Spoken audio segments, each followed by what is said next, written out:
सुप्रभात अध्यापिका जी एवं मेरे प्रिय मित्रों।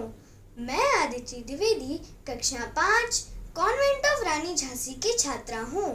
आज मैं आप सभी को एक कहानी सुनाने जा रही हूँ जिसका शीर्षक है खग जाने खग ही की भाषा। उज्जैन राज्य में राजा चंद्रसेन का शासन था। एक समय की बात है, वे जंगल में शिकार करने गए और वहां से एक सुंदर तोते को पकड़कर अपने साथ राजमहल में ले आए। राजा ने तोते को राजसी ठाट बाट से रखा था। धीरे धीरे तोते ने मनुष्यों की भाषा सीख ली और राजा से बातें करनी शुरू कर दी। एक दिन राजा ने तोते से कहा, आज मैं उसी जंगल में जा रहा हूँ जहाँ से मैं तुम्हें लाया था। यदि तुम्हारा कोई संदेश हो तो मुझे बताओ, मैं उसे तुम्हारे परिजनों तक पहुंचा दूंगा। तोते ने कहा, हे राजन, आपने मुझे राजसी ठाट बाट से रखा है, पर हाँ, परतंत्रता से बढ़कर इस संसार में दूसरा और कोई भी दुख नहीं है। इन कथनों को आप मेरे परिजनों को बता दीजिएगा। राजा ने जैसे ही अपने तोते का संदेश उसके परिजनों को सुनाया, एक एक कर सैकड़ों तोते उनके सामने बारी बारी से गिरते गए और फड़फड़ाते हुए अपने प्राण त्याग दिए।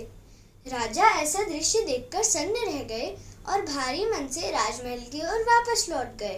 राजा को देखते ही तोते ने पूछा, हे राजन, क्या आपने मेरे संदेश को मेरे परिजनों को सुना दिया था?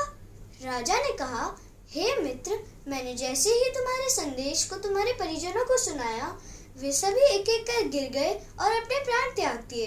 राजा का इतना ही कहना था कि उनका पालतू तोता भी गिर पड़ा और उसने भी अपने प्राण त्याग दिए।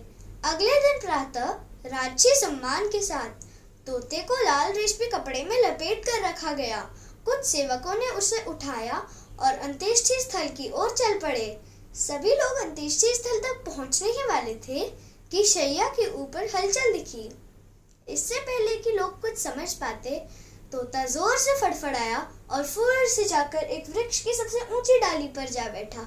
राजा ने अचंभित होकर तोते से इस घटना का कारण जानना चाहा। तोते ने कहा, हे राजन, मैंने जो आपसे संदेश भिजवाया था कि परतंत्रता से बढ़कर इस संसार में दूसरा और कोई भी दुख नहीं है, दरअसल वो संदेश नहीं, बल्कि मैंने अपने परिजनों से अपनी मुक्ति का उपाय जानना चाहा था।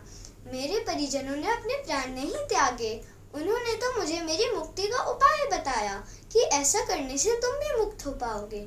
राजन, मैंने तो आपके साथ रहकर आपकी भाषा सीख ली, परंतु आप हमारी भाषा नहीं जान पाए। अतः यह ठीक ही कहा गया है, खग जाने खग ही की भाषा। धन्यवाद।